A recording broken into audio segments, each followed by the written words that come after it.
അങ്ങനെ കേട്ട് മിസ്സാക്കിയതുണ്ടോ? അങ്ങനെയായിട്ട് മിസ്സാക്കിയത് ഒരു സിനിമ ഞാൻ പലയിടത്തും പറഞ്ഞിട്ടുണ്ട്. അരവിന്ദ് സ്വാമി രണ്ടാമത്തെ പടത്തിന്റെ പേര് തനിയൊരുവൻ.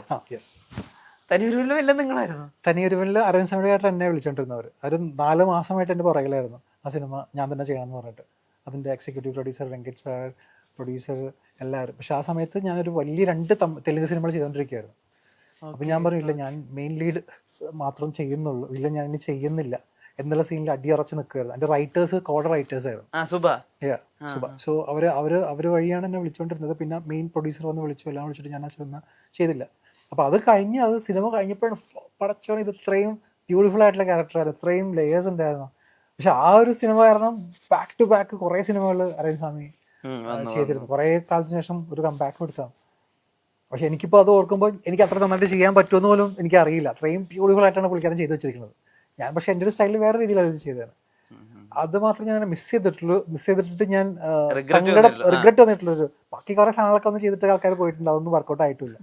അപ്പൊ ആകെപ്പാടെ എനിക്ക് സങ്കടമുള്ളത് ആ ഒരു സാധനം മാത്രമേ ഉള്ളൂ. നമ്മളിപ്പോ നേരത്തെ ചോയ്സിന്റെ കാര്യം അല്ലെങ്കിൽ സ്ക്രിപ്റ്റ് സെലക്ഷന്റെ കാര്യമൊക്കെ പറഞ്ഞ സമയത്ത് അജ്മൽ ഓപ്പൺ ആയിട്ട് തന്നെ പറഞ്ഞു ഒരു ഇൻസിഡന്റ് ഉണ്ട്. അതായത് അജ്മൽ അമീർ ഒരു സിനിമയുടെ ഭാഗമാവുന്നു. അപ്പൊ അയാൾ പറഞ്ഞ കഥയല്ല ഷൂട്ട് ചെയ്തുകൊണ്ടിരിക്കുന്നത്. അയാളോട് നേരിട്ട് പറയുന്നു, നിങ്ങൾ ഇതല്ലല്ലോ എൻ്റെ അടുത്ത് പറഞ്ഞിട്ടത്, എനിക്ക് താല്പര്യമില്ല ഇത് തുടർന്ന് ചെയ്യാന്ന് പറയുന്നു. അവിടെ നിന്ന് ഇറങ്ങി വരുന്നു. അമ്മ ഇടപെട്ടിട്ട് അജ്മൽ അമീറിനോട് അതൊന്ന് ചെയ്ത് തീർത്തു കൊടുക്കൂ എന്ന് പറയുന്നു. അത് ചെയ്ത് തീർത്തു കൊടുക്കുന്നു. ആ സിനിമയുടെ പേര് ഞാൻ പറയുന്നില്ല. അത്രയധികം ഇൻവോൾവ്മെന്റ് ഉള്ള ഒരു ആളായിട്ട് ആ ഘട്ടത്തിലൊക്കെ നമുക്ക് തോന്നിയിട്ടുള്ളത്. അങ്ങനെ പറഞ്ഞിട്ട് അത്രയും ഗട്സോട് കൂടി പറഞ്ഞു വരുന്ന ആളുകളും കുറവാ. ഇപ്പോഴും ആ കാര്യമുണ്ടോ? അതായത് ഞാൻ പറഞ്ഞത് അല്ലെങ്കിൽ ഞാൻ ആഗ്രഹിച്ചത് കിട്ടിയില്ലെങ്കിൽ എനിക്ക് നിങ്ങളോട്ട് മുന്നോട്ട് പോകാൻ താല്പര്യമില്ല, അത് ആരായാലും പറഞ്ഞിട്ട് വരാൻ ആ ഗട്സ് ഇപ്പോഴും ഉണ്ട് അജ്മൽ അമീറിന്? ഞാൻ ഒരൊറ്റ സിനിമയിൽ എനിക്ക് ആ ഒരു ഇതുണ്ടായിട്ടുള്ളൂ. അതിനുശേഷം ഞാൻ തീരുമാനിച്ചത് അങ്ങനെയുള്ള ആൾക്കാരുടെ വർക്ക് ചെയ്യണ്ട എന്ന് തന്നെയാണ്. ഞാൻ ശേഷം അങ്ങനത്തെ ആൾക്കാരുടെ വർക്ക് ചെയ്തിട്ടില്ല. അപ്പോൾ പിന്നെ എനിക്ക് അതിനെ ബുദ്ധിമുട്ടുണ്ടായിട്ടില്ല. പിന്നീട് അങ്ങനത്തെ ആൾക്കാരെ കാണുമ്പോഴും അവർ സ്ക്രിപ്റ്റ് നറേറ്റ് ചെയ്യുമ്പോഴും നമുക്ക് അറിയാൻ പറ്റും. സോ അപ്പൊ അത് നമുക്കൊരു പാഠമായിട്ട് എടുത്തിട്ട് പിന്നീട് അതിനുശേഷം ഞാൻ തീരുമാനിച്ചത് ഞാൻ കാരണം ഒരു അസോസിയേഷനും എനിക്ക് വേണ്ടിയിട്ട് അങ്ങനെ പോയി സംസാരിക്കാൻ പാടില്ല എന്ന് ഞാൻ തീരുമാനം എടുത്തിരുന്നു. പിന്നീട് ഒരുപാട് സിനിമകളിൽ എനിക്ക് പൈസ തരാതെ പ്രൊഡ്യൂസേഴ്സ് എല്ലാം കഴിഞ്ഞിട്ട് ഞാൻ അവരുടെ ഭാഗത്ത് നിന്നിട്ട് ആ പൈസ എനിക്ക് കിട്ടിയിട്ടൊന്നുമില്ല. ഞാൻ ആർക്കും എതിരെ ഒരു കംപ്ലൈന്റും പറഞ്ഞിട്ടില്ല. കുറെ പൈസ ഒരുപാട് പേര് എനിക്ക് തരാനുണ്ട്. ഇതൊന്നും ഞാനൊരു കംപ്ലൈൻമെന്റ് പറഞ്ഞിട്ടില്ല, ഒന്നുമില്ല. ശരി, okay, fine, let them do what ever they want എന്നുള്ള സീനിൽ നമ്മൾ മാറി നിൽക്കുക. കുറേ ആൾക്കാർ കൃത്യമായിട്ട് എൻ്റെ പൈസ അറേഞ്ച് ചെയ്യും. അപ്പം ഞാൻ എന്ത് ഏറ്റെടുത്താലും ഒരു 150% അവരോട് കട്ടയ്ക്ക് നിൽക്കുന്ന ആളാണ്. അപ്പോൾ എന്നെപ്പറ്റി കൂടുതൽ അറിയുന്നത് എൻ്റെ കൂടെ വർക്ക് ചെയ്ത ആൾക്കാർക്കാണ്. So they knows me well than anyone. ഈ വീണ്ടും വീണ്ടും വർക്ക് ചെയ്ത ആളുകൾ വിളിക്കാനുള്ള കാരണം ഇത് തന്നെയായിരിക്കും? ആയിരിക്കണം. ഒരു 100% പ്രൊഫഷണൽ ആറ്റിറ്റ്യൂഡ് അന്ന് തൊട്ടേ ഉണ്ട്, ഈ തുടക്കകാലം തൊട്ടേ ഉണ്ട്. പ്രൊഫഷണൽ ആറ്റിറ്റ്യൂഡിനേക്കാളും എനിക്ക് സിനിമയിലുള്ള പാഷനും അത് ജയിക്കണമെന്ന് ആഗ്രഹവും ആണ് കൂടുതൽ. കാര്യം ഞാൻ ഇപ്പൊ കുറെ നിങ്ങൾ പറഞ്ഞ 1-2 സിനിമകൾ എനിക്ക് ഇഷ്ടപ്പെട്ട് ചെയ്തത് പകുതിയായപ്പോൾ എനിക്ക് മനസ്സിലായി അത് അതിന്റെ റൂട്ടിലല്ല പോകുന്നതെന്ന് എനിക്ക് മനസ്സിലായി. അതിനെപ്പറ്റി പറയാൻ പോലും ഞാൻ ആഗ്രഹിക്കുന്നില്ല. പക്ഷെ അതിന്റെ കൂടെ ഉണ്ടായിരുന്ന ആൾക്കാരെല്ലാവരും പുതിയ ആൾക്കാർ. അത് എന്റെ കരിയറിലെ പീക്കിൽ നിൽക്കുമ്പോഴേ ഞാൻ ആ സിനിമയെ കമ്മിറ്റ് ചെയ്തിരിക്കുന്നു. അപ്പോൾ അവരുടെ സങ്കടം കാണുമ്പോൾ ഒക്കെ ഫൈൻ തീർത്തു കൊടുത്തേക്കാം. പക്ഷെ അത് എന്റെ തന്നെ കരിയറിനെ നാശം ചെയ്യുന്ന രീതിയിലേക്കാണ് അതിന്റെ അവസാന ഘട്ടങ്ങളിൽ നമുക്ക് തന്നെ അത് ഒരുപാട് അങ്ങനെയും ഞാൻ ഒരുപാട് അനുഭവിച്ചിട്ടുണ്ട്. കാര്യം ഞാൻ ഒരുപാട് കഷ്ടപ്പെട്ടിട്ടുണ്ട് ആ ഒരു തുടക്കത്തിൽ. സിനിമയിൽ ചെയ്യണം ആഗ്രഹിച്ച് നടക്കുമ്പോൾ സിനിമ കിട്ടൂലെന്ന് നമുക്ക് അറിയില്ല. അപ്പൊ അങ്ങനെ കുറച്ച് ആൾക്കാരുടെ അത് കണ്ടു വർക്കൗട്ട് ആണെന്ന് തോന്നുന്ന സമയത്ത് പ്രണയകാലം വരുന്നത്. അപ്പോൾ ആ ഒരു ഇതുകൊണ്ട് തന്നെ തുടക്കക്കാർക്ക് സിനിമ കൊടുക്കണമെന്ന് എനിക്ക് ഒരുപാട് ആഗ്രഹമുള്ള ഒരാളായിരുന്നു. പക്ഷെ അങ്ങനെ ഞാൻ ചെയ്ത സിനിമയാണ് തിരുത്തുറു. അത് അയാൾ നന്നായി ചെയ്തു. അതേപോലെ തന്നെ ശങ്കറിന്റെ അസിസ്റ്റന്റിന് കൊടുത്തു, കറുപ്പമ്പട്ടി എന്നൊരു സിനിമ. ഞാൻ ഡബിൾ റോളൊക്കെ ചെയ്ത സിനിമയാണ്. അയാൾ നല്ല പാഷനറ്റ് ആയിട്ടുള്ള ഫിലിം മേക്കർ ആയിരുന്നു. പക്ഷെ അതിന്റെ പ്രൊഡ്യൂസർ പടം നശിപ്പിച്ചു കളഞ്ഞു.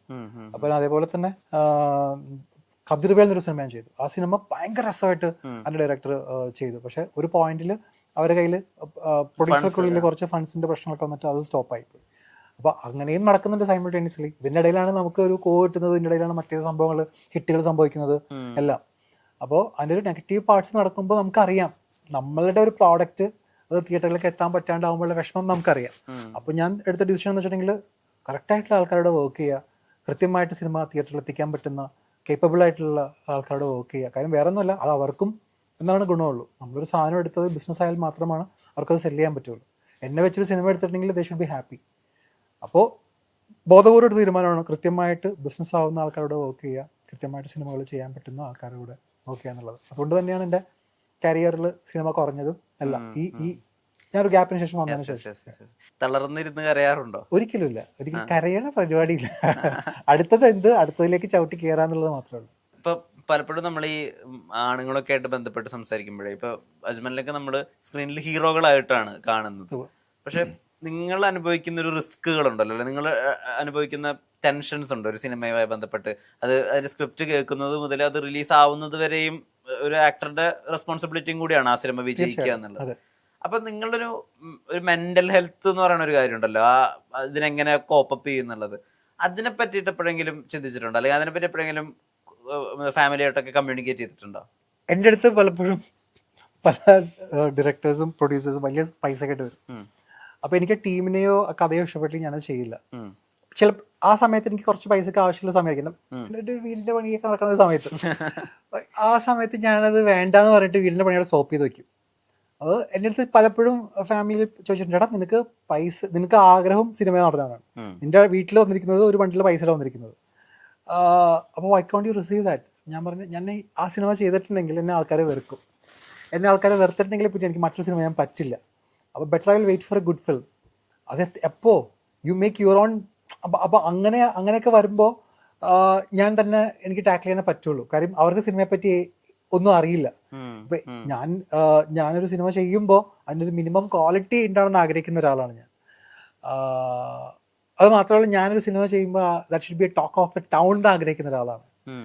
അപ്പൊ എനിക്ക് കൃത്യമായിട്ടുള്ള അങ്ങനത്തെ ഒരു ടീമിനെ കിട്ടിയാൽ മാത്രമാണ് ഞാൻ ഇറങ്ങുന്നുള്ള ഒരു വാശി പിടിച്ചിരിക്കുന്ന ആൾ കൂടിയാണ് ഞാൻ.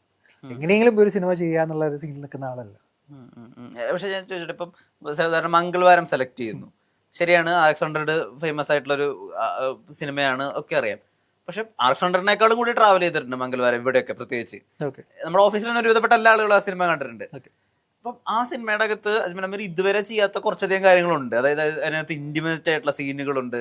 അതിനകത്ത് അജ്മലിനെ ഇപ്പോൾ ആദ്യമായിട്ട് കാണുന്ന ഒരാൾക്ക് വേണമെങ്കിൽ കുറച്ച് കാലത്തേക്ക് വെറുപ്പ് തോന്നാം, ഇയാളെന്താ ഇങ്ങനത്തെ ഒരു മനുഷ്യനായി പോയെന്നുള്ളത്. അപ്പം നോക്കൂ, പ്രണയാലത്തെ എത്രയോ ആളുകളുടെ ഇഷ്ടം സമ്പാദിച്ച ഒരാളാണ്. ഇത് ചിന്തിച്ചിട്ടുണ്ടോ? ഇങ്ങനെയും കൂടി ഞാൻ ചെയ്ത ഇങ്ങനെ എഫക്റ്റ് ഉണ്ടാവും, അങ്ങനെ ചിന്തിക്കോ? സിനിമ ആദ്യകാലത്താണ് ചിന്തിച്ചത്, പക്ഷെ ഇപ്പൊ സിനിമ മാറി. ഇപ്പോ ആൾക്കാർക്ക് എല്ലാം വളരെ വ്യക്തമായിട്ട് അറിയാം. ഇപ്പൊ അവരൊരു ഫിലിം മേക്കിംഗ് പ്രോസസ് തന്നെ അവർക്കറിയാം, ആക്ടേഴ്സ് ആണെന്നും ദേ ഷുഡ് പെർഫോം ലൈക്ക്. ആ പെർഫോമൻസിൽ എന്തെങ്കിലും അപാകതകൾ ഉണ്ടെങ്കിൽ മാത്രം നമുക്ക് ഇപ്പോൾ ബോധർ ചെയ്താൽ മതി. പക്ഷെ ഇപ്പൊ സിനിമകൾ മൊത്തം മാറി. ഇപ്പൊ അങ്ങനത്തെ ഇന്റിമേറ്റ് സീക്വൻസ് ആണെങ്കിൽ അവർ കുറച്ച് ക്ലാസി ആയിട്ടാണ് അവർ ചെയ്തിരിക്കുന്നത്, തീരെ മോശമായിട്ടുള്ള. അതെ അതെ അതെ. അപ്പൊ അതുകൊണ്ട് തന്നെ പിന്നെ മറ്റേ കൂടുതലുള്ള ആർട്ടിസ്റ്റ് ആണെങ്കിലും ഭയങ്കര നല്ല ഫ്രണ്ട്ലി ആയിരുന്നു. അതെ, എൻ്റെ നല്ല ഫ്രണ്ടാണ്. സോ അതേപോലെ ഒരു ഒരു ഒരു നെഗറ്റീവ് ഇതോടുകൂടിയല്ല അവിടെ ആൾക്കാരുടെ സമീപനം എല്ലാം, അങ്ങനെയല്ല സീൻസ് എടുത്തിട്ടുള്ളത്.